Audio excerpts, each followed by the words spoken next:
It was another day in what had become a monotonous routine. I sat at the kitchen table, absently swirling a spoon in my half-drunk cup of coffee. The soft hum of the refrigerator was the only sound accompanying me. My baby, barely 6 months old, slept soundly in the next room. I could hear the gentle rise and fall of his breathing on the baby monitor. He was my only anchor, my tiny beacon of light in a world that had grown increasingly dark.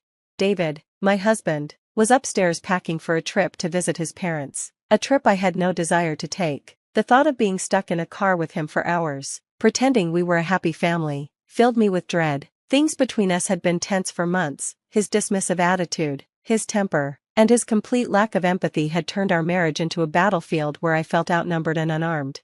I glanced at the calendar on the wall, the date circled in red, family visit. My stomach churned at the sight. I wanted to call it off, to tell David I wasn't feeling well, but I knew how he'd react. He'd accuse me of being selfish, of trying to ruin his plans. Just go along with it, I whispered to myself, though my heart screamed in protest. Lisa, are you packed yet? David's voice thundered down the stairs, sharp and impatient. I took a deep breath before answering. I'm not sure I should go, David. I'm feeling a bit off today. There was a pause before his footsteps pounded down the stairs. He appeared in the doorway, his face a mask of frustration. You're always feeling off. You'll be fine. Just rest in the car if you're tired. I tried to muster a response, but his dismissive tone cut me off before I could even start. He strode past me, grabbed my half-packed bag from the corner, and shoved it toward me. Come on, we're already running late. Reluctantly, I followed him to the car. As I settled into the passenger seat, I couldn't shake the gnawing unease in my chest. Something about today felt wrong. We were barely out of the driveway when it happened. A sharp, unmistakable gush of warmth spread down my legs. For a moment, I was frozen, trying to process what was happening. Then it hit me, my water had broken. David, I gasped, my water just broke. We need to go to the hospital, now. He slammed on the brakes, his knuckles whitening on the steering wheel. Are you serious? Now? Yes, now, I snapped, panic rising in my voice. The baby's coming. Instead of springing into action, David muttered something under his breath, grabbed a towel from the back seat, and threw it at me. Clean it up, he said, his voice flat. Clean it up? I echoed in disbelief. David, this is serious, we have to go. He cut me off, throwing open his door and walking around to mine. Before I could comprehend what was happening, he yanked the passenger door open and barked. Get out. What? My voice cracked. Get out of the car, he yelled. You're going to ruin the seats. Tears blurred my vision as I stumbled out of the car, clutching my belly. How could you do this? I'm your wife, and I'm having your child. He glared at me, his face twisted in annoyance. This isn't my fault. Lisa, you should have planned this better. Call an ambulance or something. And with that, he got back into the car, slammed the door, and drove away, leaving me alone on the side of the road. I stood there, stunned and trembling, watching the taillights disappear down the road. My phone felt like a lifeline in my pocket as I dialed for an ambulance, my hands shaking so badly I could barely press the buttons. Before the operator could answer, a voice called out behind me. Lisa, are you okay? I turned to see Sarah, my neighbor, rushing toward me. She'd always been kind, but we'd never been particularly close. Yet in that moment, she looked like an angel sent to save me. My water broke. I managed to choke out between sobs. David, he left me here. Her face darkened with shock and fury, but her voice remained calm. We need to get you to the hospital. Come on. She helped me into her car, her movements careful but decisive. As she drove, she held my hand, her grip firm and reassuring. You're going to be okay, she said softly. I promise. When we arrived at the hospital, Sarah didn't leave my side. She stayed with me through the paperwork, through the hurried footsteps of nurses, and even as I was wheeled into a room, her presence was a steady comfort, like a lighthouse guiding me through the storm. My parents arrived not long after, their faces etched with worry. Sarah pulled them aside to explain what had happened, her voice low but firm. I watched from my hospital bed, my heart swelling with gratitude. This woman, who owed me nothing, had done more for me in a single day than David had in months. As the labor pains intensified, I made a silent vow. David would pay for what he'd done, not out of spite, but to protect my baby and myself. I wouldn't let him drag us down any longer. When I finally heard my baby's cries, relief and joy washed over me. I held him close, his tiny fingers wrapping around mine, and felt a surge of love stronger than anything I'd ever known. This was the beginning of a new chapter. and I was determined to write it on my own terms. The hospital room was quiet except for the soft whimpers of my newborn nestled in my arms. The exhaustion from labor weighed heavily on me, but I couldn't sleep. My mind raced with thoughts of David, his callousness, his abandonment, and the cold, heartless way he had left me on the side of the road. I stared at the baby, his tiny fingers curling and uncurling as he drifted in and out of sleep. A deep sadness filled my chest, but there was also something else, resolve. He deserved better than the chaos David would bring into our lives, and so did I. The door creaked open, and Sarah peeked her head in, carrying a cup of tea. "How's my favorite little family?" she whispered, smiling warmly. I managed a weak smile. "We're okay, thanks to you." She set the tea down and pulled up a chair beside me. "Lisa, I've been thinking, you can't go back to him, not after this." I looked away, her words cutting too close to the truth. "I don't know where to start, Sarah, I don't even have a plan." "Start by knowing your worth," she said firmly. "You're stronger than you think." Later that afternoon, as I rested with the baby, the sound of raised voices outside my hospital room jolted me awake. My heart sank. I recognized David's voice. He barged in moments later, his expression unreadable. "Lisa," he began, his eyes darting between me and the baby, "we need to talk." "Do we?" I said, my voice sharp and unforgiving. "I think you said everything you needed to when you left me on the side of the road." David flinched, but quickly regained his composure. I panicked. "Okay, I made a mistake, but I'm here now, let's just move past it."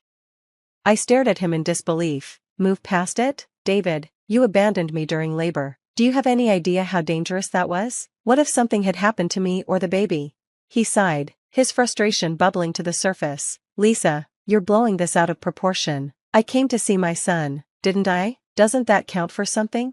His son, not our son. The words stung, but they also clarified something for me. David didn't see us as a family, he saw us as obligations, burdens to be managed. I realized then that I couldn't stay in this marriage, not for another day. "You need to leave," I said firmly, my voice trembling but resolute. "What?" He blinked, caught off guard. "You're kicking me out of the hospital?" "Yes," I said, my grip tightening around my baby. "I don't want you here." For a moment, I thought he might argue, but he simply shrugged. "Fine, have it your way." As he stormed out, I felt a wave of relief mixed with a lingering sense of fear. I had stood up to him, but I knew this was only the beginning. The next few days were a blur of feedings, diaper changes, and overwhelming exhaustion. My parents stayed with me at the hospital, their quiet support a balm to my frayed nerves. They hadn't said much about David, but I could see the concern in their eyes. On the day of my discharge, my father pulled me aside. "Lisa," he said gently, "we're proud of you for standing up to David, but what's your plan now?" I hesitated, the weight of the question pressing down on me. "I'm going to file for separation," I said finally. "I can't go back to him, not after what he did." My father nodded, his expression both relieved and worried. "You know we're here for you, right? Whatever you need." Their support gave me strength, but I knew this was a battle I'd have to fight on my own. Returning to the house I had shared with David was out of the question. Instead, I moved in with my parents temporarily, setting up a nursery in the room I had grown up in. As I settled into this new phase of life, I started reaching out to lawyers and support groups. It was terrifying, but it was also empowering. For the first time in a long time, I felt like I was taking control of my life. The weeks that followed were both challenging and rewarding. Every day was a balancing act, caring for my baby, managing my emotions, and navigating the legalities of separating from David. But amidst the chaos, there were moments of pure joy, like the first time my baby smiled at me, or the way he curled into my arms when he was sleepy. Sarah visited often, bringing meals and words of encouragement. "You're doing great," she said one afternoon as she rocked the baby to sleep. "I hope you know that." "I don't feel great," I admitted. "Some days, I don't even feel like myself." "That's normal," she said, "but you're stronger than you think. You've already come so far." Her words stayed with me, a reminder that I wasn't alone in this journey. Just when I thought I was finding my footing, David reappeared, this time with demands. He showed up at my parents' house one evening, his face a mixture of anger and desperation. "You can't just take my son away from me," he said, his voice low and menacing. "I have rights." "No one's stopping you from being a father," I said, keeping my voice calm, "but you don't get to control me anymore." His eyes narrowed. "You think you're better off without me? You're nothing without me, Lisa." The words stung, but they didn't break me. "You're wrong," I said quietly. "I'm everything without you." I shut the door in his face, my hands trembling. I knew this wasn't the end of his threats, but I also knew I wasn't the same scared, dependent woman he had once controlled. That night, as I held my baby close, I made a promise to him and to myself. I would fight for our future, no matter how difficult it was. I wouldn't let David's anger or manipulation dictate our lives. I began documenting everything, every interaction with David, every threat he made. My lawyer had advised me to keep detailed records, and I was determined to be prepared for whatever came next. At the same time, I leaned on the people who cared about me. My parents, Sarah, and the support group I had joined became my lifeline, reminding me that I wasn't alone in this battle. Slowly but surely, I began to rebuild. Each small victory, a peaceful day, a milestone with the baby, was a step forward, and with every step, I felt my confidence grow. Life with my baby, whom I'd named Oliver, was a mix of exhaustion and wonder. Every coup, every tiny milestone, felt like a victory, a reminder of the life I was building for us. My days were consumed by caring for him, attending parenting classes, and working with my lawyer to navigate the separation. I was trying to create a semblance of normalcy, but David's shadow loomed large. He began calling incessantly, leaving voicemails that ranged from apologetic pleas to angry outbursts. I ignored most of them, forwarding anything threatening to my lawyer. One morning, as I sat in the living room feeding Oliver, my phone buzzed with another message from David. This one was different. "Lisa, I'm done playing nice. If you don't let me see my son, I'll make your life hell. You've been warned." The words sent a shiver down my spine. My lawyer assured me I was doing everything right, but David's unpredictability was a constant source of anxiety. One afternoon, during my first tentative visit back to the office, David showed up unannounced. He was waiting by the building entrance, his face twisted with frustration. "David, you can't be here," I said, keeping my voice steady despite the fear bubbling in my chest. "You're avoiding me," he accused. "You won't take my calls, and now you're keeping me from my son." "I'm not avoiding you," I said, stepping back as he moved closer. "I'm protecting Oliver. You abandoned us, David. You can't just show up and demand access." His voice rose, drawing the attention of a few coworkers. "He's my son too, Lisa. You don't get to make all the decisions." "Then take it to court," I snapped, my patience wearing thin. "But stop harassing me." Before he could respond, security arrived, escorting him off the premises. The humiliation on his face was evident, but I didn't feel triumphant. If anything, I felt more trapped than ever. After the incident at work, my lawyer advised me to file for a restraining order. It wasn't a decision I made lightly. Despite everything, part of me wanted to believe David could change, that he could be a better father than he had been a husband. But the threats, the unpredictable behavior, and the scene at my workplace left me with little choice. I had to prioritize Oliver's safety and my own. The court hearing was a nerve-wracking experience. David showed up with his lawyer, looking polished and composed, a stark contrast to the volatile man I knew. He painted himself as a devoted father, a man who had made mistakes but deserved a chance to be in his son's life. When it was my turn to speak, I laid out the facts, the abandonment during labor, the threats, the harassment. My lawyer presented the voicemails and documented incidents, painting a clear picture of David's behavior. The judge granted the restraining order, restricting David's contact with me and allowing supervised visits with Oliver. It wasn't a perfect solution, but it was a step forward. With the restraining order in place, a sense of relief settled over me. For the first time in months, I felt like I could breathe. Oliver and I fell into a new rhythm, surrounded by love and support from my family and friends. One evening, Sarah invited me to a small gathering at her house. It was a chance to unwind, to remember that I was more than just a mother navigating a messy separation. Among the guests was Daniel, a mutual friend of Sarah's. He was kind, with an easy smile and a warmth that felt disarming. We struck up a conversation, sharing stories about work and life. For the first time in what felt like forever, I laughed, a real, genuine laugh that made my chest feel lighter. As the night went on, I found myself drawn to him. There was no pressure, no expectations, just a simple connection that felt refreshing. The peace didn't last long. A week after the gathering at Sarah's, I received a letter from David's lawyer. He was contesting the custody arrangements, seeking joint custody of Oliver. The thought of sharing parenting responsibilities with David was unbearable. "He's trying to get back at me," I told my lawyer during a tense meeting. "This isn't about Oliver, it's about control." "I believe you," she said, "but we need to focus on the evidence. If we can prove that joint custody isn't in Oliver's best interest, the court will side with you." The thought of another legal battle was exhausting, but I knew I couldn't back down. Oliver deserved stability, not the chaos David would bring into his life. The weeks leading up to the custody hearing were some of the hardest I'd faced. David's legal team dug into every aspect of my life, trying to paint me as an unfit mother. They questioned my decision to live with my parents, my ability to balance work and motherhood, even my brief interaction with Daniel. Through it all, I held on to the support of the people around me, my parents, Sarah, and even Daniel, who had become a steady presence in my life, reminded me that I wasn't alone in this fight. The hearing was tense and emotional. Both sides presented their arguments, but in the end, the court ruled in my favor. David was granted limited visitation, supervised by a court-appointed monitor. It wasn't a perfect solution, but it was enough.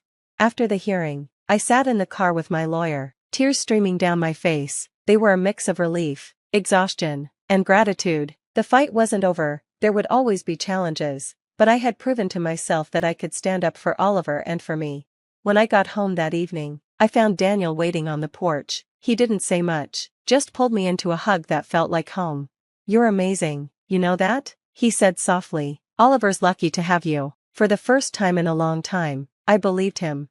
The days following the custody ruling brought a rare stillness to my life. The weight of the legal battle lifted, leaving space for me to reflect on everything that had transpired. I spent hours with Oliver, marveling at the tiny miracles of his growth, his first tooth, the way he reached for me when he needed comfort, the small giggles that seemed to erase the darkest days. He was my reason for everything, my light in every storm.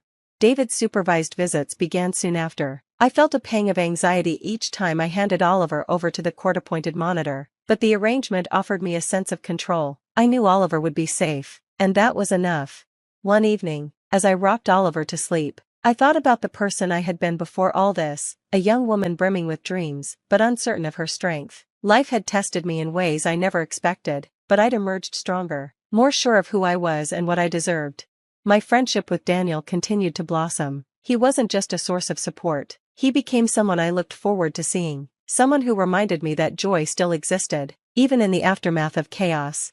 One Saturday, he invited me and Oliver to a park. It was a sunny afternoon, the kind of day that made the world feel brighter. Daniel brought a blanket and a basket of snacks, and we spent hours under the shade of a tree, talking and laughing while Oliver napped in my arms. "You've been through so much," Daniel said, his voice gentle, "but you're still standing. That's incredible." "I didn't have a choice," I said. "Oliver needed me." He smiled, his gaze warm. "And you've been there for him every step of the way. But you deserve happiness too, Lisa." His words stayed with me long after we left the park. For the first time in a long time, I allowed myself to imagine a future that wasn't just about survival, a future that included love and laughter. David's visits were uneventful at first, but over time, he began to change. He started sending small gifts for Oliver, leaving notes apologizing for his past behavior. I remained wary, but I couldn't ignore the effort he was making. One afternoon, after a particularly peaceful visit, David asked to speak with me. "I know I've been a terrible husband and father," he admitted, his voice heavy with regret. "I don't expect you to forgive me, but I want to be better for Oliver." His words stirred a mix of emotions. Part of me wanted to believe him, to hold on to the hope that he could change, but another part of me remembered the pain he'd caused, the sleepless nights, and the fear. "I appreciate the effort you're making," I said carefully, "but trust takes time. If you're serious about being there for Oliver, prove it with your actions." It wasn't a reconciliation, but it was a step toward understanding, a fragile bridge between the past and the future. Months passed, and life began to settle into a new rhythm. David continued his supervised visits, slowly earning the court's trust, while our relationship remained distant. We found a way to co-parent with civility. Meanwhile, my bond with Daniel deepened. He wasn't just a friend anymore, he was someone I could lean on, someone who made me feel safe. One evening, after putting Oliver to bed, Daniel stayed for dinner. As we sat on the couch, talking about everything and nothing, he reached for my hand. "Lisa," he said, his voice steady but filled with emotion, "I know you've been through so much. I don't want to rush anything, but I care about you, I care about Oliver, and I want to be here for both of you, if you'll let me." Tears welled in my eyes as I nodded. "I'd like that," I whispered.